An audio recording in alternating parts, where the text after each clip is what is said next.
Halo semuanya, Assalamualaikum. Terima kasih sudah klik video ini. Dan buat kalian yang udah subscribe channel ini, terima kasih banyak. Di channel ini kita akan membahas kasus-kasus juga sejarah dari berbagai belahan dunia yang tentunya sangat menarik untuk kita bahas di channel ini sama-sama. Dan buat kalian yang belum subscribe, boleh banget langsung diklik tombol subscribe-nya sekarang juga. Thank you so much and enjoy the video.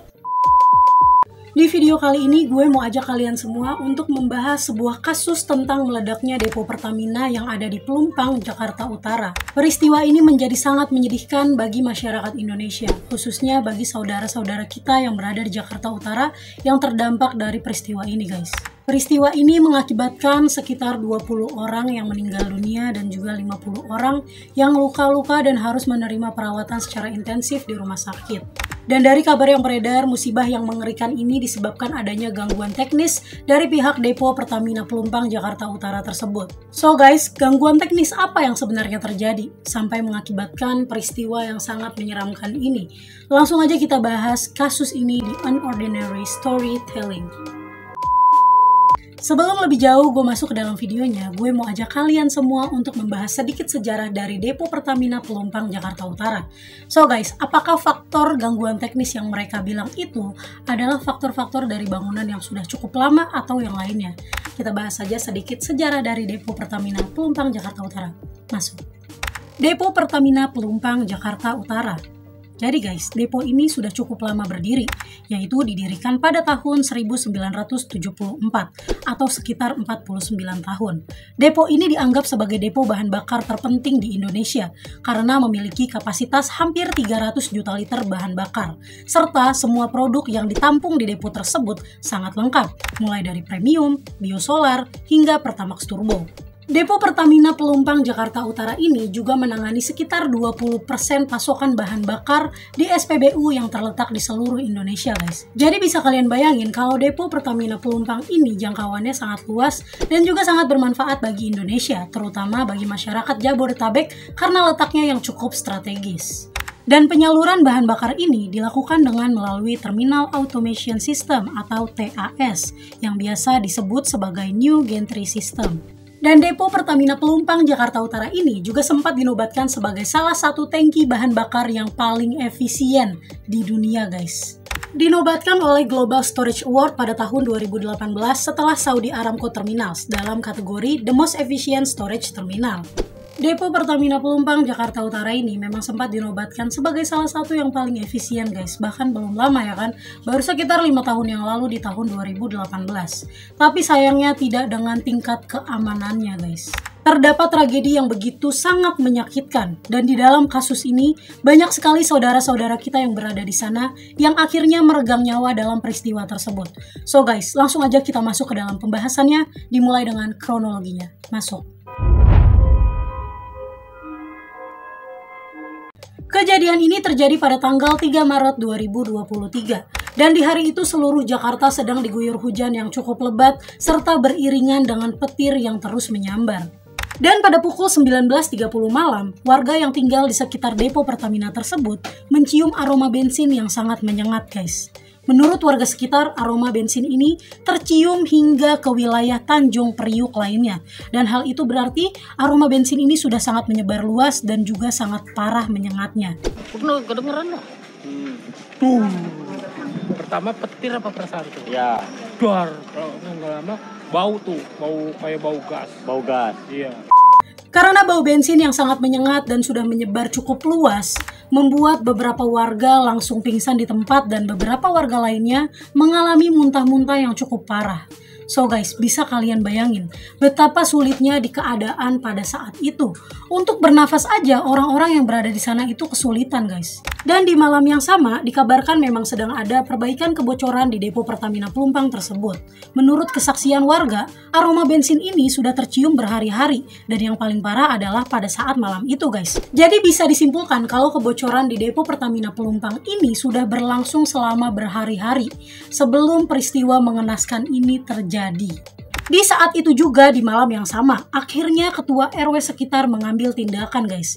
Mengumumkan lewat toa masjid karena kondisi ini sangat darurat guys. Dan menginstruksikan ke para warga untuk menjauhi kawasan depo Pertamina tersebut. Serta Pak RW juga menghimbau kepada warga jangan ada aktivitas yang menggunakan api. Seperti misalnya menyalakan kompor, menyalakan lilin, menyalakan rokok, menyalakan motor. Pokoknya apapun yang akan mengakibatkan percikan api itu harus dihindari.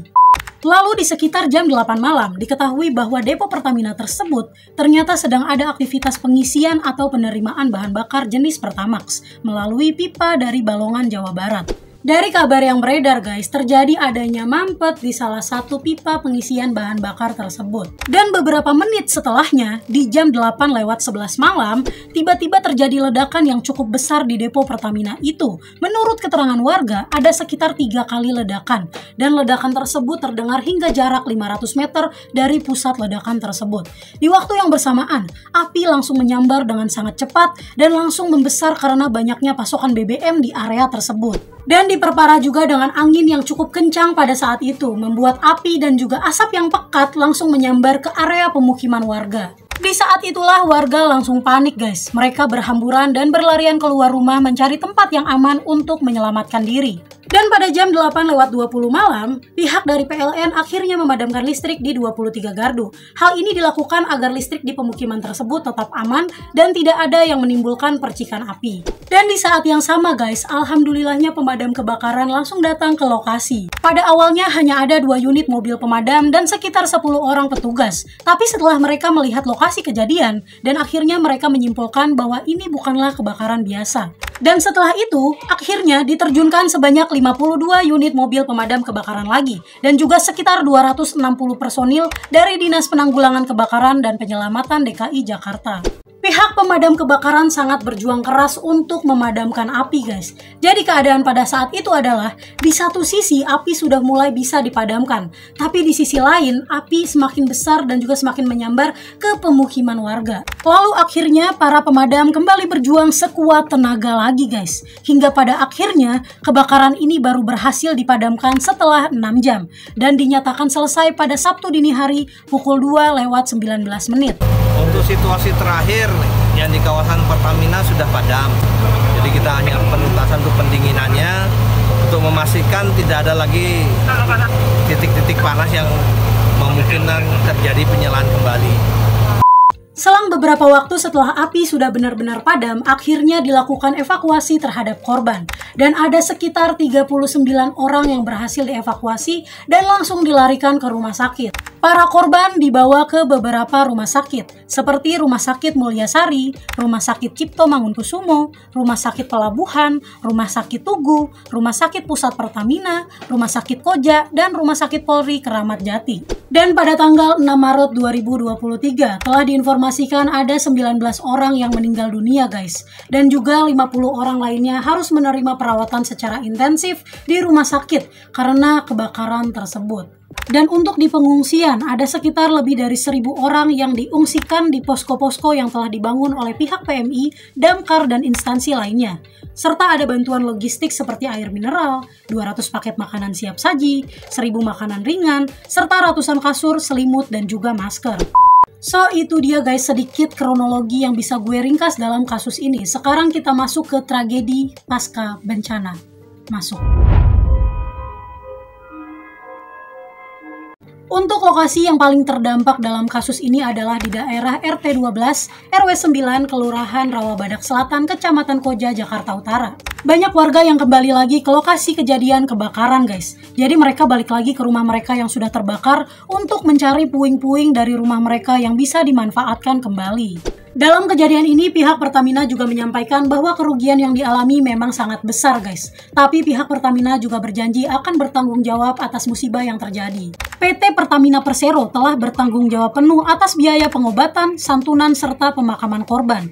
Diketahui juga bahwa biaya pemakaman yang diberikan sekitar 10 juta untuk satu korban. Dalam hal ini, pihak Pertamina terus memastikan bahwa seluruh bantuan dapat tersalurkan ke semua korban yang terdampak di bencana tersebut. Namun dalam bantuan yang diberikan oleh pihak Pertamina kepada warga, ada juga beberapa warga yang menolak dengan beberapa alasan. Salah satunya adalah Pak Acep Hidayat, berusia 53 tahun. Di peristiwa ini, 4 keluarga Pak Acep meninggal dunia di dalam kebakaran tersebut.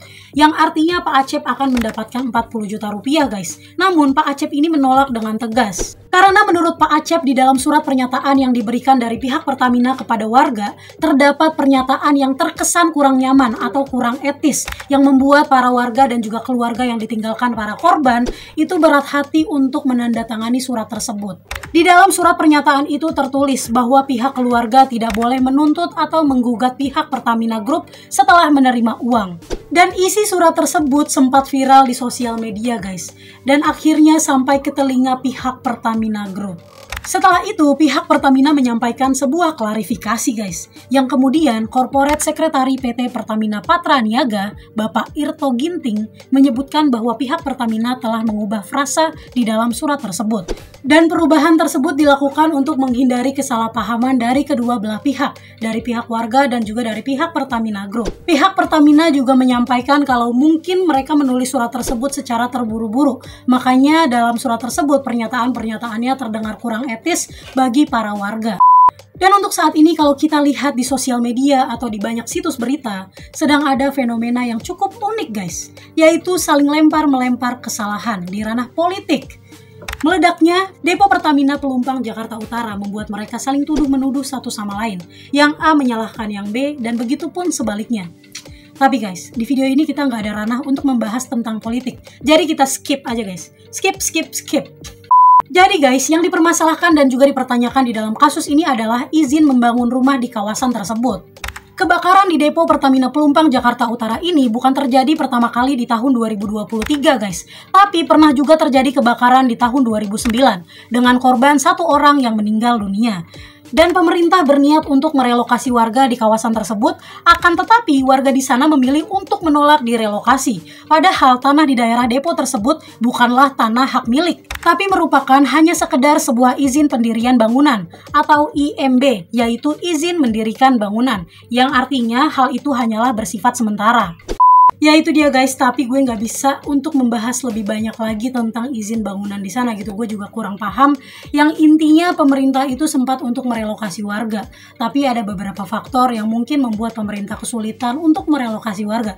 Ditambah lagi warganya juga nggak mau direlokasi gitu. Padahal kawasan tersebut bisa terbilang cukup rawan gitu ya, berbahaya, apalagi kalau misalnya ada bencana ya seperti ini gitu.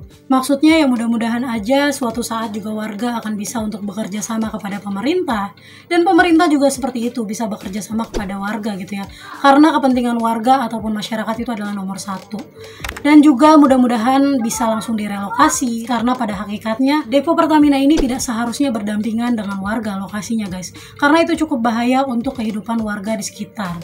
Oh ya guys, gue juga sedikit mau kasih info ke kalian. Mungkin ada beberapa dari kalian yang belum tahu gitu ya, kalau kebakaran di Depo Pertamina itu tidak hanya terjadi di Jakarta aja guys, juga pernah beberapa kali terjadi di tempat lain, di daerah di luar Jakarta. Misalnya seperti yang terjadi di Kilang Minyak Balongan, Jawa Barat. Pada hari Senin tanggal 29 Maret 2021 dini hari, terjadi kebakaran berskala besar dan api baru bisa dipadamkan 2 hari kemudian. Kebakaran ini disebabkan oleh sambaran petir dan juga kebocoran tangki, serta kelalaian dari pihak petugas yang menyebabkan mereka menjadi tersangka terpidana. Dan dalam kasus ini, meledaknya kilang minyak Balongan di Jawa Barat mengakibatkan sekitar 932 warga yang harus mengungsi. Tapi bukan di Balongan Jawa Barat aja guys, juga sempat ada di tempat lainnya, yaitu di kilang minyak Cilacap Jawa Tengah yang terjadi tidak lama setelah kilang minyak Balongan Jawa Barat. Penyebabnya juga sama guys, yaitu tersambar petir. Kebakaran ini berhasil dipadamkan dalam waktu 3,5 jam. Dan menurut info ada sekitar 80 orang yang harus mengungsi dalam kasus meledaknya kilang minyak Cilacap ini guys. Jadi memang jumlahnya tidak lebih banyak daripada yang di Jawa Barat ataupun di Jakarta. Tapi tetap aja guys, namanya musibah ya tetap musibah. Harus diambil hikmahnya dan diambil pelajaran di dalamnya. Dan di dalam tragedi meledaknya depo Pertamina Pelumpang Jakarta Utara ini terdapat beberapa kisah dan juga kesaksian nyata yang sangat menyayat hati. Karena ada beberapa dari mereka yang selamat melihat keluarganya terjebak di dalam kobaran api sambil meminta tolong dengan mata kepala mereka sendiri. Tapi apa boleh buat guys, keadaan di saat itu untuk menyelamatkan diri sendiri aja sulit gitu ya. Jadi ya udah, apa boleh buat gitu, mereka tidak bisa menyelamatkan keluarganya atau sahabatnya atau temannya yang berada dalam kobaran api tersebut. Ada juga cerita seorang ibu yang bernama Dayuh berusia 40 tahun dan anaknya yang berusia 20 tahun. Saat itu mereka sedang bekerja di sebuah warung yang mereka jaga. Saat api terlihat besar, Ibu Dayuh sempat menelpon keluarganya di Madura dan keluarganya meminta Ibu Dayuh dan anaknya untuk pergi dari warung tersebut. Tapi Ibu Dayuh menolak untuk meninggalkan warung tersebut karena diketahui kalau warung itu bukan milik Ibu Dayuh melainkan milik bosnya. Jadi Ibu Dayuh memilih untuk menjalankan amanah menjaga warung tersebut apapun yang terjadi. Pada saat itu Ibu Dayuh masih berbaik sangka kalau api tidak akan menyambar ke daerah warungnya dan dia takut kalau warungnya ditinggalkan akan ada penjarahan massal terhadap warung tersebut guys. Jadi dia memilih untuk tetap berada di dalam warung tersebut. Dan akhirnya pada tanggal 7 Maret 2023 telah diinformasikan bahwa Rumah Sakit Polri Kramat Jati berhasil mengidentifikasi beberapa korban. Dan salah satunya adalah Ibu Dayuh bersama dengan anaknya. Ibu Dayuh dan anaknya ditemukan dalam kondisi berpelukan yang sudah terbujur kaku dan terbakar. Itulah guys pelajaran untuk kita semua ya. Karena Ibu Dayuh ini sosok yang luar biasa gitu ya. Dia menjalankan amanah sebegitunya gitu. Dan anaknya juga sosok yang luar biasa. Dia nggak mau meninggalkan ibunya, padahal dia tahu gitu kalau itu akan mengakibatkan ya mereka berdua meninggal dunia gitu. Tapi dia tetap memilih untuk bersama dengan ibunya karena dia sangat cinta sama ibunya gitu guys. Apapun yang terjadi ya udah. Ada juga kabar dari Bapak Bambang Setiono selaku Ketua RW Kelurahan Rawabadak Selatan, Jakarta Utara.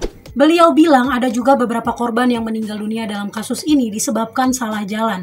Jadi mereka pada saat menyelamatkan diri, dia malah berlari ke tempat yang titik apinya lebih besar guys. Dan mereka terjebak di sana dan akhirnya meninggal dunia di sana. Aduh, bener-bener gimana ya, serem banget guys. Ini tuh gak kuat gue.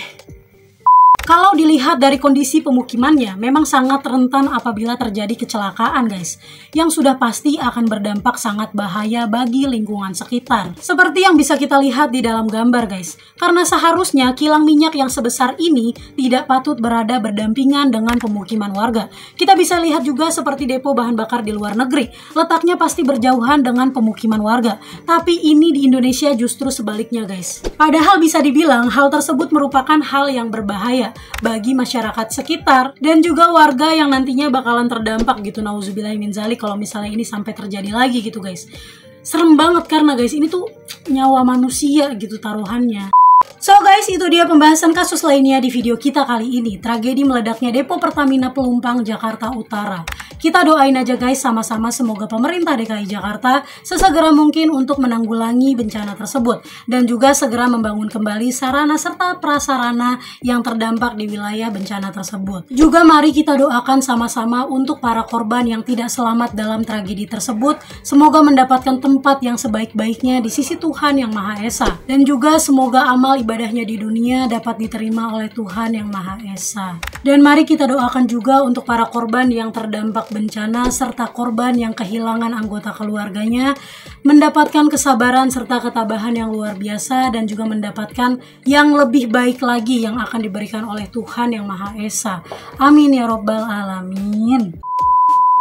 So guys, itu dia videonya. Gimana menurut kalian? Kalau misalnya ada salah ataupun ada kurangnya dalam penyampaian gue membahas kasus ini, boleh banget kalian koreksi di kolom komentar. Dan buat kalian yang suka sama video ini, boleh banget diklik tombol like-nya. Dan buat kalian yang belum subscribe, boleh banget langsung diklik tombol subscribe-nya sekarang juga. Dan buat kalian yang punya saran serta pendapat untuk video selanjutnya, boleh banget di drop di kolom komentar. Di sana kita bisa berdiskusi sama-sama. So guys, thank you so much sudah menonton video ini sampai akhir. Wassalamualaikum warahmatullahi wabarakatuh. Bye!